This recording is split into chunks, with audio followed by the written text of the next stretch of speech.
அப்பா அப்பா ஏய் என்னப்பா? அப்பா கருப்பு பணத்தெல்லாம் மீட்டு நம்ம அக்கவுண்ட்ல போட்டாங்களாப்பா. ஏய் அப்படியாப்பா? அப்பா எனக்கு என் ஃப்ரெண்ட்ஸ் எல்லாருக்கும் வேலை கிடைச்சிருச்சுப்பா. ஏய் என்னப்பா சொல்ற, நிஜமாவா? அப்பா டேய் எந்தடா? நீ பாக்குறது கேக்குறது நினைக்கிறது எல்லாமே கனவுதான்டா. கனவா? கனவுதான்டா. இப்படி கட்டுக்கதைகளை இனியும் நீங்கள் நம்ப போகிறீர்களா? இந்தியாவை காக்க ஸ்டாலின் அழைக்கிறேன்.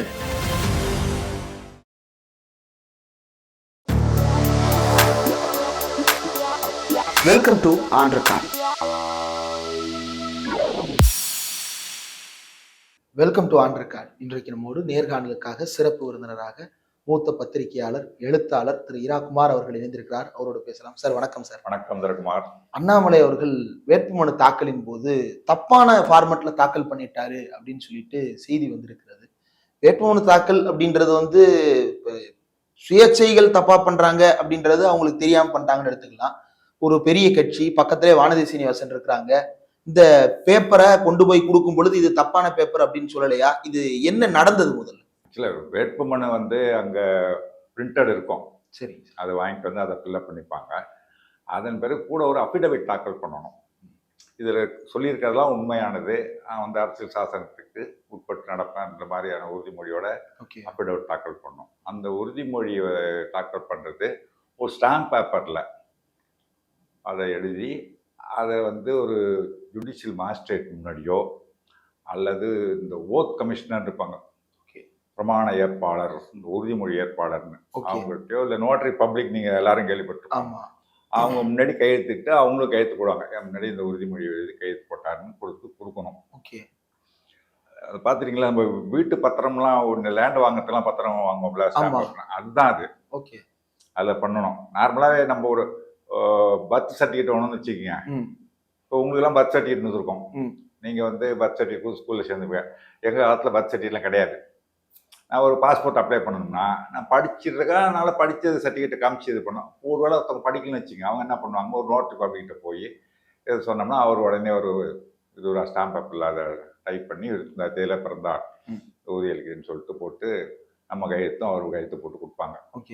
அது மாதிரி ஒரு அஃபிடவிட் இது. அதை என்ன பண்ணியிருக்காரு, இது அந்த பத்திரம் இருக்குல்ல, நான் ஜுடிஷியல் இருக்கும்.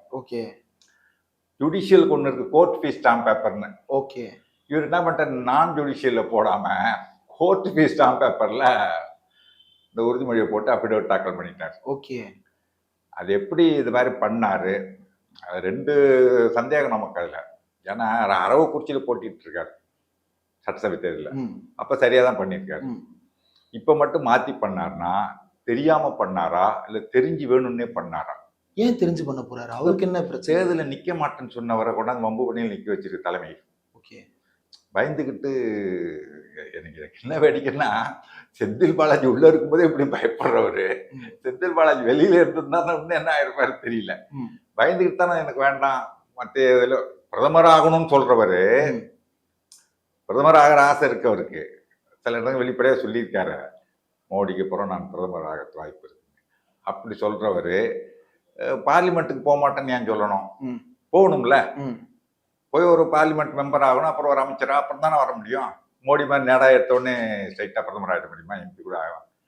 அந்த மாதிரி சொல்றவர் போகிறதுக்கு பயப்படுறாரு. தோல்வி பயம் காரணமாக தான் இவர் நிற்க மாட்டேன்னு சொல்லிருக்காரு. அதாவது போட வேண்டியது நான் ஜுடிஷியல், அதாவது நம்ம வீட்டுக்கு பத்திரம் எழுதுற அந்த பத்திரத்துல கையெழுத்து போடணும். அதுல இவரோட சேர்ந்து ஒரு நோட்டரி பப்ளிக்கும் கையெழுத்து போட்டிருக்கிறாரு. அதுக்கு சாட்சியா வானதி சீனிவாசன் உள்ளிட்டவர்கள் அந்த பத்திரத்தெல்லாம் பார்த்திருக்கிறாங்க. அவங்க தான் கூட போறாங்க. 1+4 அப்படின்னு 4 பேர் கூட போறாங்க. யாருமே பார்க்கலையா இது கோர்ட் பேப்பர், இதை போடக்கூடாதுன்னு யாருமே பார்க்கலையா? பார்த்துருக்கோம். நான் வானதியெல்லாம் பார்க்காம இருக்காது, தெரிஞ்சிருக்கும். சரி போய் மொக்க போட்டுட்டோன்னு விட்டுருக்கோம். ஏன்னா 2 பேருக்கும் ரொம்ப அவ்வளவு அண்டர்ஸ்டாண்டிங் இருக்குல்ல. அவங்களுக்கு என்ன இதுல நோக்கம் இருக்க போகுது? இவங்க 2 பேருக்கும் ஆரம்பத்துலேருந்து ஆகாது தானே, உள்ள பனிப்போர் போயிட்டு தானே இருக்கு. என்ன பனிப்போர் சார்? ஏங்க அவர் எவ்வளவு சீனியர் அந்த அம்மா, இவர் நேற்றுக்கு தலைவர் ஆயிட்டு ரத்தி மதிக்க மாட்டேங்கிறாரு, போக மாட்டேங்கிறாருன்ற ஒரு கோபம் இருக்கத்தானே செய்யும். ஒரு தலைவர் எப்பனாலும் உருவாகலாம்ல சார், அதுக்கு ரொம்ப நாள் உருவாகி வந்தா யாரும் தப்பு சொல்ல போறல. தலைவர் ஆக்கப்பட்டவர் தானே இவரு. இவருக்கு என்ன தகுதி இருந்து இவரதை கொண்டாந்து தலைவராக வச்சாங்க? ஏதோ ஒரு மேல ஒரு ஆள், இந்த சந்தோஷ் பிடிச்சது, ஆல் இந்தியாவுடைய அமைப்பு செயலாளர், அவர் ஆர்எஸ்எஸ்ல இருக்கிறது, அவருடைய சப்போர்ட் கிடைச்சது. இவர் அங்கே கர்நாடகாவில் இருக்கும், அவர் கர்நாடகாக்காரரு. அவரை பிடிச்சி இங்கே வந்து சேர்ந்தார். வரும்போது ஆக்சுவலாக வந்து ரஜினிகாந்த் கட்சியில் போய் சேர்றதுக்காக தான் அவர் ரிசைன்மெண்ட் வந்தார். ரஜினி கட்சி ஆரம்பிக்கலன்ட்டு போயிட்டாரு. அப்புறம் ஆடு மேய்க்க போயிட்டாரு. அப்புறம் என்னடா பண்ணிட்டு பார்த்தோன்னா இங்கே அவரை பிடிச்சி இங்கே வந்து துணைத் தலைவரானார் வரும்போது. அப்புறம் உடனே முருகனை காலி பண்ணிட்டு ஒரு தலைவர் ஆயிட்டாரு. அதுதான் வழியே ஒரு தலைவர் ஆக்கப்பட்டார். இல்லைன்னா உருவாகி வந்து தலைமைக்குரிய என்ன பண்பு இருக்கு இன்னைக்கு? ஒரு தலைவர் ஆகிறது கூட தப்பு இல்லை. ஆன பிறகு அதுக்கு தன்னை தகுதிப்படுத்திக்கணும். அதுவாது பண்ணியிருக்காருன்னா இல்ல, வாய்க்கு வந்ததை வளரிட்டு இருக்காரு. இப்ப இது எல்லாம் வானதிக்கு ஒரு கோபத்தை அல்லது வந்து நீர் பூத்த நெருப்பாக ஒரு அதிருப்தியை உள்ளுக்குள்ள ஒரு இது இருந்துட்டு தான் இருக்கும். அப்படி இருக்கும்போது வந்து சரி நமக்கு என்னன்னு விட்டுருக்கலாம், கண்டுக்காத மாதிரி தெரியாத மாதிரி இருந்துருவோம். நமக்கு ஏன்? அவர் தான் 20,000 புத்தகம் படிச்சிருக்காரு, தலைவரா இருக்காரு. அவருக்கு தெரியாத நமக்கு தெரிய போகுது அப்படின்ட்டு நம்ம கண்டுக்காம விட்டுருவோம் அப்படின்னு விட்டுருப்பாங்க போல இருக்கு. அங்க போனது தாக்கல் பண்ணும் போதே பார்த்து சொல்லியிருக்கணும் அந்த தேர்தல் அதிகாரி. அவர் வாங்கி வச்சுக்கிட்டாரு பாட்டில். அதன் பிறகு இதுல வெப்சைட்ல ஏற்றுவாங்க, தேர்தல் கமிஷன் வெப்சைட்டில் அஃபிடவிட் இது எல்லாத்தையும் ஏற்றுவாங்க. ஏற்றும் போதாவது பார்த்துருக்கணும், அப்பவும் பார்க்கல. இப்போ அது எல்லாம் 11 மணிக்கு நேற்று ஸ்க்ரூட்டினி ஆரம்பிக்குது, பரிசீலனை ஆரம்பிச்சு இது பண்ணும்போது அப்போ ஒரு வேளை வந்து அது மாதிரி ஏதாவது குறைபாடு இருந்ததுன்னா அது சரி பண்ண சொல்லி ஒரு செக்லிஸ்ட்ல இதெல்லாம் இல்லை இதெல்லாம் கொடுக்கணும் அப்படின்னு சொல்லி கொடுக்கலாம், வேட்பாளர் தெரியப்படுத்தலாம். தெரியப்படுத்தி முதல் நாளே வாங்கி எல்லாம் சேர்த்துருவாங்க, அது தப்பு கிடையாது. அந்த பரிசீலனை ஆரம்பிக்கிறதுக்கு முன்னாடியே முடிச்சிருக்கணும் எல்லாத்தையும். இது பரிசீலனை ஆரம்பிச்ச பிறகு அதன் பிறகு சொல்லி அப்ப கண்டுபிடிச்சு அதை வெளியில சொல்லாம வச்சிருந்து இவங்க வந்து அண்ணாமலையை கூப்பிட்டு இந்த மாதிரி தப்பா இருக்கு, நான் ஜுடிஷியல்ல இருக்கு, போட்டு கொண்டு வாங்கன்னு சொல்லி கேட்டிருக்காங்க. அது எதுவுமே வெளியில சொல்லாம வச்சிருந்து கலெக்டர் வர்ற வரைக்கும் அது இல்லை. கலெக்டர் வந்திருக்காரு, அந்த ஒரு 5:15 வரும்போது அவர் டேபிள்ல இந்த நான் ஜுடிஷியல்ல இந்த அஃபிடவிட் இருக்கு. அதை நேற்று மாலை 5:17 வெப்சைட்ல ஏற்றிருக்காங்க. அதுதான் ஏடிஎம்கே கேண்டிடேட் அப்டெக்ட் பண்றாரு. அது வந்து விதிமீறல் பண்ணக்கூடாதுன்னு. அவர் என்ன சொல்றாங்கன்னா, நேத்தே கொடுத்துட்டாரு, நாங்க வெப்சைட்ல ஏற்றுக்கு மறந்து விட்டோம், அதனால இப்ப ஏற்றுறோம் அப்படின்னு வந்து கலெக்டரே வந்து அப்பட்டமா விதிமீறல் நடக்குது. இது வந்து இவங்க என்னத்த தேர்தலை நியாயமா நடத்த போறாங்க? அவருக்கு கலெக்டர் வந்து தேர்தல் ஆணையரா பிஜேபி ஆணையரான்னு கேக்குறாரு. இப்ப இதே மாதிரி ஒரு அஃபிடவிட்ட நீங்களும் நானும் தனிப்பட்ட முறையில தாக்கல் பண்ணா வாங்கி வச்சுட்டு நம்மளுக்கு இந்த மாதிரி டைம் கொடுக்கறதுக்கு சட்டத்துல இடம் இருக்கா சார்? இடமே கிடையாது. பரிசீலனைக்கு முன்பு எல்லாமே சேர்க்க வேண்டிய சேர்த்துடணும். நேற்று காலை 11 மணிக்கு பரிசீலனை ஆரம்பிக்குதுன்னா அதுக்கு முன்னாடி பரிசீலனை ஆரம்பிக்கும் போது என்ன இருக்கோ அதுல அதுதான். அதுக்கப்புறம் சேர்க்கவோ நீக்கவோ முடியாது. அது மாதிரி செக்லிஸ்ட் வந்து வச்சு பார்க்கும் பொழுது பரிசீலனைக்கு முதல் நாள் வரைக்கும் பண்ணலாம், பரிசீலனைக்கு முன்பு வரைக்கும் பண்ணலாம். இது இல்லைங்க, இது தப்பா இருக்கு, நீங்க மாத்தி கொடுங்கன்னு சொல்லி கேட்கலாம், மாத்தி கொடுக்கலாம். ஆனா மாத்தி கொடுக்காம ஒண்ணுமே சொல்லாம விட்டுட்டு பரிசீலனை போது கண்டுபிடிச்சு இது தவறா இருக்குன்னு உடனே சத்தம் இல்லாம அண்ணாமலைக்கு தகவல் சொல்லி அதை வேற நான் ஜுடிஷியல்ல கொடுன்னு சொல்லி வாங்கி மாலையில ஏத்திருக்காங்க. இதை இப்படி எடுத்துக்க கூடாதா சார்? ஒருத்தர் வந்து ஒரு பேப்பர் தெரியாம மாத்தி வச்சுட்டாரு, மற்றபடி எல்லாமே சரியா இருக்கு, அதுக்கு ஒரு எக்ஸ்கியூஸ் கொடுக்குறாங்க, அது தப்புன்னு சொல்ல முடியுமா? சட்டம் என்ன சொல்லுதுதான் பார்க்கணும். நீங்க கலெக்டர் விருப்பத்துக்குலாம் எக்ஸ்கியூஸ் கொடுக்க முடியாது. சட்டமே, அதாவது ஒரு நீதிபதி முன்பே கொலை நடந்திருந்தா கூட சாட்சி இருந்தாதான் நீதிபதி தண்டனை கொடுக்க முடியும். நானே பார்த்தேன்னு சொல்லிட்டு தண்டனை கொடுக்க முடியாது. சந்தர்ப்ப சாட்சியங்கள்லாம் சரியா இருக்கணும், ப்ரூவ் பண்ணணும் ப்ராசிக்யூஷன் தரப்புல. அப்பதான் நீதிபதி நான் பார்த்தேன்னு சொல்லிட்டு நீதிபதி தண்டனை கொடுக்கறது சட்டத்துல இடம் கிடையாது. அதே போலதான் சட்டம் என்ன சொல்லுது, பரிசீலனைக்கு முன்பு வரைக்கும் தான் எதா இருந்தாலும் பண்ணலாம். பரிசீலனை தொடங்கிட்டா 11 மணிக்கு எதுவும் சேர்க்கவோ நீக்கவோ இடம் இல்லை. அது தவறா இருந்துச்சுன்னா அது ரிஜெக்ட் தான் பண்ணணும். அப்படி பண்ணாம ரகசியமா அண்ணாமலையை கூப்பிட்டு சொல்லி அதுக்கு பிறகு வாங்கி சேர்த்திருக்காங்க அப்படின்றதுதான் அதிமுக வேட்பாளருடைய குற்றச்சாட்டு. அவருடைய லாயரா தான் சொல்றாரு, அவர் பேட்டி பார்த்தேன் நான். இது வந்து அது அப்பட்டமான விதிமீறல், இது மாதிரினா எங்களுக்கு ஒத்துப்பாங்களா? அதான் அவர் கேட்கிறாரு. நாங்க இந்த மாதிரி தப்பு பண்ணியிருந்தா எங்களுக்கு இந்த வாய்ப்பை கொடுப்பாங்களா? சட்டத்தை மீறி ஒரு வாய்ப்பை அவர் கொடுத்துருக்காங்க அண்ணாமலைக்கு. அவர் வந்து அப்ப கலெக்டர் வந்து தேர்தல் ஆணையரா, தேர்தல் அதிகாரியா இல்ல பிஜேபி அதிகாரியான்னு கேட்கிறாரு. அதனால வந்து ஒருவேளை இப்படி மாத்தி கொடுத்தா நம்ம ரிஜெக்ட் ஆயிடுச்சுன்னா தேர்தல் நிக்கட்லயும் தப்பிச்சுக்கலாம் அப்படிங்கிறதுக்காக தப்பா கொடுத்தாரா? இல்ல அப்படி தப்பா கொடுத்தவர் திருப்பி எதுக்கு சரியானதை கொடுத்தாரு? அப்படி கொடுக்காம தவிர்த்து இருந்தா அவரே ரிஜெக்ட் ஆயிருப்பார்ல. அவர் என்ன நேரா அண்ணாமலையா கூப்பிட்டு சொல்லியிருக்க போறாரு, வேற யாரையாவது கூப்பிட்டு அவர் ஏஜென்ட் ஒருத்தவங்க இருப்பான், அவரை கூப்பிட்டு சொல்லியிருப்பாரு, கலெக்டர் ஆஃபீஸில் கூப்பிட்டு சொல்லியிருப்பாரு, இந்த மாதிரி தப்பா இருக்கு மாற்றி கொடுங்கன்னு. அதான் வேணா விட்றான்னு சொல்லி அவர் மேலே எடுத்து சொல்லியிருப்பாரு, என்னங்க ஒரு அண்ணாமலை தப்பிச்சுக்க பார்க்குறாருன்னு. ஏய் போய் கொடு. ஏன் இவ்வளவு பயப்படுறாருன்னு நினைக்கிறீங்க? தோல்விதான், தோல்வி பயம்தான். இல்ல கோயம்புத்தூர் அவங்களுடைய ஸ்ட்ராங் ஹோல்டு. சிபி ராதாகிருஷ்ணன் தனியா நின்று அங்க 4 லட்சம் ஓட்டு வாங்குவாரு. கேளுங்க, கள நிலவரம் அண்ணாமலை டெபாசிட் வாங்கினால் பெரிய விஷயம். ஏன்னா ஒரு 16.5% வாக்குகள் வாங்கினா டெபாசிட் பெற முடியும். 16% வாக்கு வாங்கணும்னா ஒரு 20% வாக்கு வங்கி இருந்தால்தான் 16% போல் ஆகும். 20% வாக்கு வங்கி இருக்குன்னா 20% அப்படியே போல் ஆகாது. எவ்வளவு பேர் மொத்தம் 100% போல் ஆகுது இல்லையே, 65-70% போல் ஆகுது. அதுல எத்தனை பேர் அவங்க குடும்ப சூழ்நிலை, எங்க வெளியூர்ல மாட்டிக்கிட்டு இருப்பான், அதனால ஓட்டு போட முடியாத சூழல் ஏற்பட்டிருக்கலாம். ஆக 20% வாக்கு வங்கி ஸ்ட்ராங்கா இருந்தா மட்டும்தான் 16-17% வாக்கு போலாகும். இல்ல அங்க பிஜேபி சார்பா போட்டியிட்ட சிபி ராதாகிருஷ்ணன் கடந்த தேர்தல்கள் எல்லாத்துலயுமே 3 இருந்து 5 லட்சம் ஓட்டு வரைக்கும் சர்வசாதாரணமா வாங்கியிருக்காரு. எத்தனை சதவீதம் பார்க்கணும் அது. ஓகே, அது கூட்டணியில வாங்கிக்கலாம், தனியா நின்று வாங்கினாரா பாருங்க. கூட்டணியில வாங்குறது வேற. அதிமுக ஸ்ட்ராங் அங்க கொங்கு பெல்ட்ல, அதிமுக கூட்டணியில வரும்போது வாங்கிக்கலாம், இல்ல திமுக கூட்டணியில வாங்கியிருக்காரு. தனியா நின்னப்ப எவ்வளவு வாங்கியிருக்காங்க? 20% எந்த இடத்துல வாங்கினது இல்லை. பிஜேபி வாக்கு வாங்கி என்ன 2-3% தான் சொல்றாங்க. இப்ப அப்படியே சேர்ந்திருந்தா கூட 8%, 10% வந்திருக்குமா அவங்க சொல்ற கணக்குப்படி. அது வந்திருக்க வாய்ப்பு இல்லை. அவங்க சொல்றது வளர்ந்துட்டோம்ன்றாங்க, ஒரு பிம்பத்தை கட்டமைக்கிறாங்க. அப்படியே வந்தா கூட 10% வாக்கு தான் கிடைக்கும் மொழிய, அதுக்கு மேல கிடைக்கிறது வாய்ப்பு இல்லை. அதனால டெபாசிட் வாங்குறதே கஷ்டங்கிற சூழ்நிலை. வெற்றி எங்கேருந்து பெறது? இங்க பாமக கூட கூட்டணி வச்சிருக்காங்க.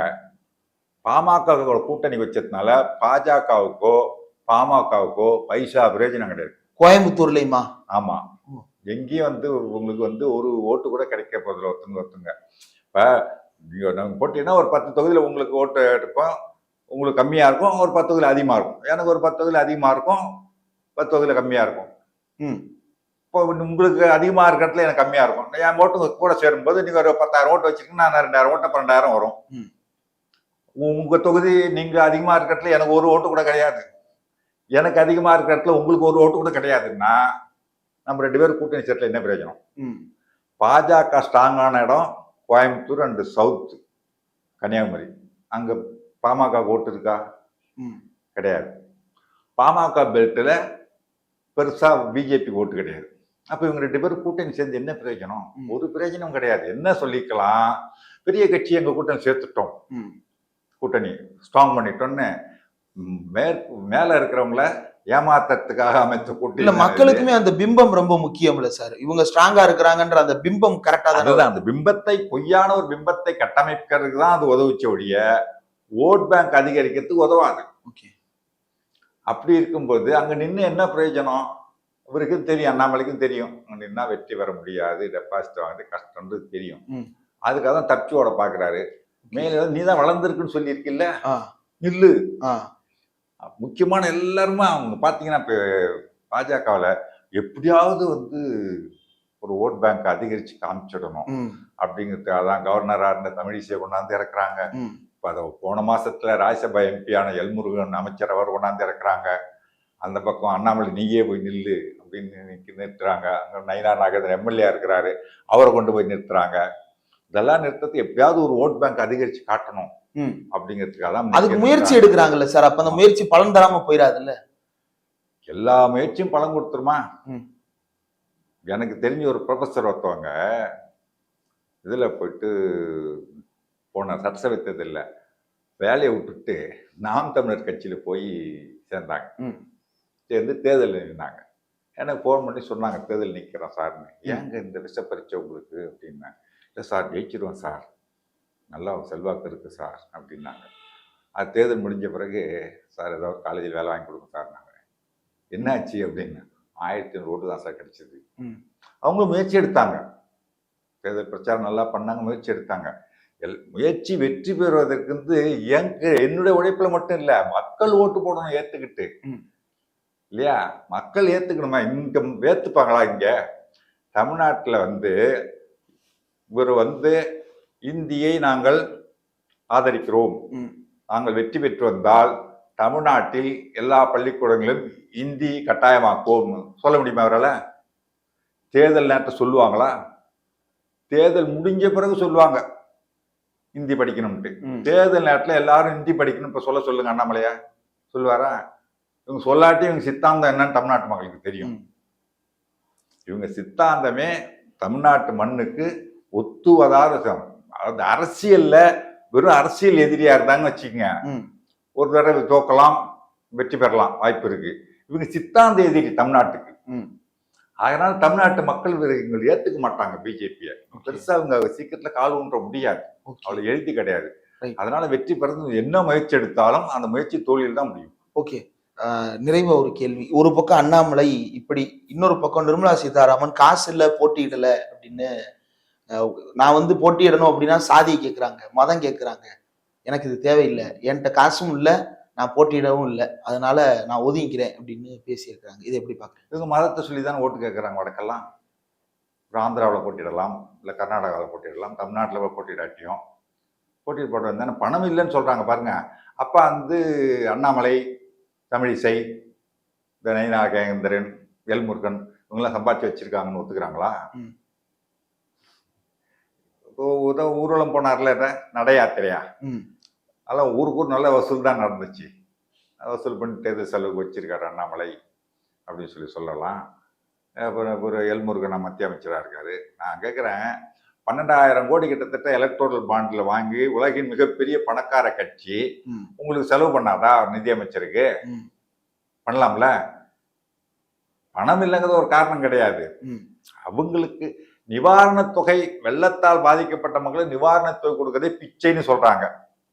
அந்த பிச்சைக்காரங்கள் பிச்சை போடுறது பிச்சைன்னா அதை வாங்கிக்கிறவன் பிச்சைக்காரன் தானே. இந்த பிச்சைக்காரர்கள்ட்ட போய் நம்ம கும்பிடு போட்டு நின்று ஓட்டு வாங்கணுமா? நமக்கு தான் வாய் செல்வாக்கு இருக்குல்ல. நம்ம நேரடியாக போய் ராஜ்யசபா மூலம் போய் அமைச்சர் ஆயிப்போம். 2 தடவை ஆனாங்கல்ல, அதே மாதிரி ஆயிப்போம். இந்த பிச்சைக்காரன்ட்ட போய் கும்பிடு போட்டு நிற்கிறோமா அப்படின்னு அந்த ஜாதி திமிர் தான் அவங்க வந்து தேர்தலில் போட்டி போட மாட்டேன்னு சொல்றோம். ஓகே, நிறைய விஷயங்கள் பகிர்ந்துட்டீங்க சார். இவ்வளவு நேரம் ஒதுக்கி இந்த நேர்காணல் தந்ததற்கு மிக்க நன்றி. நன்றி, வணக்கம்.